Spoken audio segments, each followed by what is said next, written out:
இந்த திருச்சட்ட நூலை உன் முன்னின்று அகற்றாதே. இரவும் பகலும் இதனை தியானம் செய். இதில் எழுதியுள்ள அனைத்தையும் கடைபிடிப்பதில் கவனமாயிரு. அப்பொழுதுதான் நீ செல்லும் இடமெல்லாம் நலம் பெறுவாய், வெற்றி காண்பாய். யோசுவா 1:8. இன்றைய இறைவார்த்தையோடு டாக் வித் காட் சொந்தங்கள் அத்தனை பேருக்கும் அன்பு வணக்கம். நான் உங்கள் ஷீபா ஜான். நான் இறையாசிரியருடன் மகிழ்ச்சியாக இருக்கிறேன், நீங்களும் மகிழ்ச்சியாக இருக்கிறீங்க அப்படின்னு நினைக்கிறேன். நாம் நமது வாழ்வில் வெற்றி காண இறைவன் நம்மோடு கூறும் வெற்றியின் ரகசியமே இன்றைய இறைவார்த்தை. இரவும் பகலும் இறைவார்த்தையை வாசித்து தியானம் செய்து இறை கட்டளைகளை கடைபிடிப்பதில் கவனமாயிருந்தால் வெற்றி நமதே. திருவிவிலியம் எழுதல் நாள் 59. விடுதலை பயணம் 26ஆம் அதிகாரம் எழுதி முடிச்சாச்சு. சந்திப்பு கூடாரம் என்ற தலைப்பிலே அதிகாரம் முழுவதும் கொடுக்கப்பட்டுள்ளது. சற்றலசுவோம் வாருங்கள். சந்திப்பு கூடாரத்தின் திருவுறைவிடத்தை 10 மூடு திரைகளை கொண்டு செய்வாய். அவை முருகேற்றி நெய்த மெல்லிய நாற்பட்டாலும் நீலம், கருஞ்சிவப்பு, சிவப்பு நிற நூலாலும் செய்யப்பட வேண்டும். அவற்றில் கெருபுகளை கலைத்திறனுடனும் அமைக்க வேண்டும். மூடுதிரை ஒன்றின் நீளம் 28 முழம், அகலம் 4 முழம். ஒரு மூடுதிரையின் அளவே எல்லா திரைகளுக்கும். இவற்றுள் 5 மூடுதிரைகளை ஒன்றாகவும் ஏனைய 5 மூடுதிரைகளை ஒன்றாகவும் இணைத்துவிட வேண்டும். பின்னர் முதல் தொகுப்பின் கடையோரத்தில் நீல வண்ண துணி வளையங்களை அமைப்பாய். அவ்வாறே அடுத்த தொகுப்பின் கடை ஓரத்திலும் வளையங்களை அமைப்பாய். முதல் திரை தொகுப்பின் ஓரத்தில் அமைக்க வேண்டிய வளையங்கள் 50, மற்ற திரை தொகுப்பின் ஓரத்தில் அமைக்க வேண்டிய வளையங்கள் 50. வளையங்கள் எதிரெதிரே இருக்க வேண்டும். பொன்னால் கொக்கிகள் 50 செய்து அக்கொக்கிகளால் திரை தொகுப்புகளை ஒன்றாய் இணைத்துவிடு. இவ்வாறு ஒன்றிணைந்து திருவுறைவிடம் அமையும். திருவுறைவிடத்தின் மேலே கூடாரம் அமைப்பதற்கு வெள்ளாட்டு ரோமத்தால் மூடுதிரைகள் செய்வாய். 11 மூடுதிரைகள் செய்யப்பட வேண்டும். ஒரு மூடுதிரையின் நீளம் 30 முழம், அகலம் 4 முழம். 11 மூடுதிரைகளுக்கும் அளவு ஒன்றே. இவற்றுள் 5 மூடுதிரைகளை ஒன்றாகவும் 6 மூடுதிரைகளை ஒன்றாகவும் இணைத்துவிடு. 6 மூடுதிரைகளின் தொகுப்பு கூடாரத்தின் முன்பகுதியில் 2ஆக மடிக்கப்பட்டு கிடக்கட்டும்.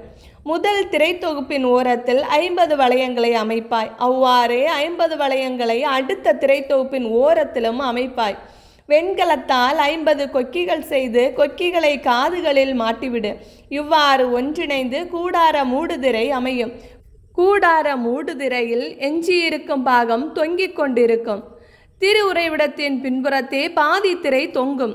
கூடார மூடுதிரையின் பக்கங்களில் மீந்திருக்கும் பகுதி திருவுறைவிடத்தின் ஒரு புறம் 1 முழமும் மறுபுறம் 1 முழமும் தொங்கி மறைக்கும். செந்நிற பதனிட்ட செம்மறியாட்டு கிடாய் தோள்களாலும் வெள்ளாட்டு தோள்களாலும் கூடாரத்திற்கு ஒரு மேல் விரிப்பு செய்வாய். திருவுறைவிடத்திற்கான செங்குத்தான சட்டங்களை சித்தும் மரத்தால் செய்வாய். ஒரு சட்டத்தின் நீளம் 10 முழம், சட்டம் ஒவ்வொன்றின் அகலம் 1.5 முழம். சட்டம் ஒன்றுக்கு 2 கொழுத்துகள் வீதம் சட்டத்தோடு சட்டத்தை இணைத்துவிடு. அவ்வாறே திருவுறைவிடத்தின் எல்லா சட்டங்களும் இணைக்கப்பட வேண்டும். திருவுறைவிடத்திற்காக சட்டங்கள் செய்யுங்கள். தெற்கு பக்கம் தென் திசை நோக்கி நிற்க வேண்டியவை 20 சட்டங்கள். ஒரு சட்டத்துக்கு கீழே 2 கொழுத்துகளோடு 2 பாத பொருத்துகள், அடுத்த சட்டத்துக்கு கீழே 2 கொழுத்துகளோடு 2 பாத பொருத்துகள் என்று 20 சட்டங்களுக்கு கீழே 40 வெள்ளி பொருத்துகள் வேண்டும். திருவுறைவிடத்தின் 2வது பக்கமாகிய வடதிசையில் 20 சட்டங்கள் நிற்கும். ஒரு சட்டத்துக்கு கீழே 2, மறு சட்டங்களுக்கு கீழே 2 என்று அவற்றில் 40 வெள்ளி பாத பொருத்துக்கள் இடம்பெறும்.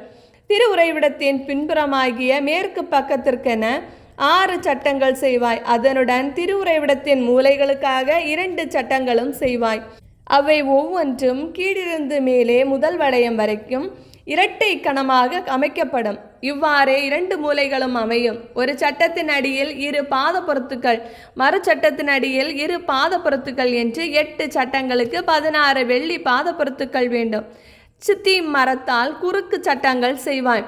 திருவுறைவிடத்தின் ஒரு புறம் சட்டங்கள் மேலே 5, திருவுறைவிடத்தின் மறுபுறம் சட்டங்களுக்கு மேலே 5, மேற்கே திருவுறைவிடத்தின் பின்புறம் சட்டங்களுக்கு மேலே 5மாக குறுக்கு சட்டங்கள் பொருத்துவாய். நடுவிலுள்ள குறுக்கு சட்டம் பலகைகளுக்கு சரி பாதியில் ஒரு முனையிலிருந்து மறுமுனைக்கு செலுத்தப்பட வேண்டும். சட்டங்களை பொன்னால் பொதிவாய். அவற்றில் குறுக்கு சட்டங்களை செருகுவதற்காக வளையங்களை பொன்னால் செய். குறுக்கு சட்டங்களையும் பொன்னால் பொதிவாய். இவ்வாறு மலையில் உனக்கு காண்பிக்கப்பட்ட திட்டப்படி திரு உறைவிடத்தை நிறைவு செய்வாய். மேலும் ஒரு திருத்தூயக தொங்குதிரை செய்யப்பட வேண்டும். அது நீலம், கருஞ்சிவப்பு, சிவப்பு நிற நூலாலும் முருகேற்றி நெய்த மெல்லிய நாற்பட்டாலும் செய்யப்பட வேண்டும். அவற்றில் கெருபுகளை கலைத்துறனுடன் அமைப்பாய். அதனை 4 சித்தி மரத்தூண்களில் தொங்கவிடு. இவை பொன் வளைவாணிகள் கொண்டவை, பசும்பொன்னால் மூடப்பட்டு 4 வெள்ளி பாதப்புறத்துகளில் நிற்பவை. கொக்கிகளில் அந்த திரையை தொங்கவிடு. அதற்கு உட்புறமாக உடன்படிக்கை பேழையை வைப்பாய். இவ்வாறு தொங்குதிரை தூயகத்தையும் திருத்தூயகத்தையும் பிரிக்கும். திருத்தூயகத்தில் உடன்படிக்கை பேழையின் மேல் இரக்கத்தின் இருக்கை அமைப்பாய். தொங்கு திரைக்கு முன்புறம் ஒரு மேசையையும் மேசைக்கு எதிரே திருவுறைவிடத்தின் தென்புறம் விளக்கு தண்டையையும் வைப்பாய்.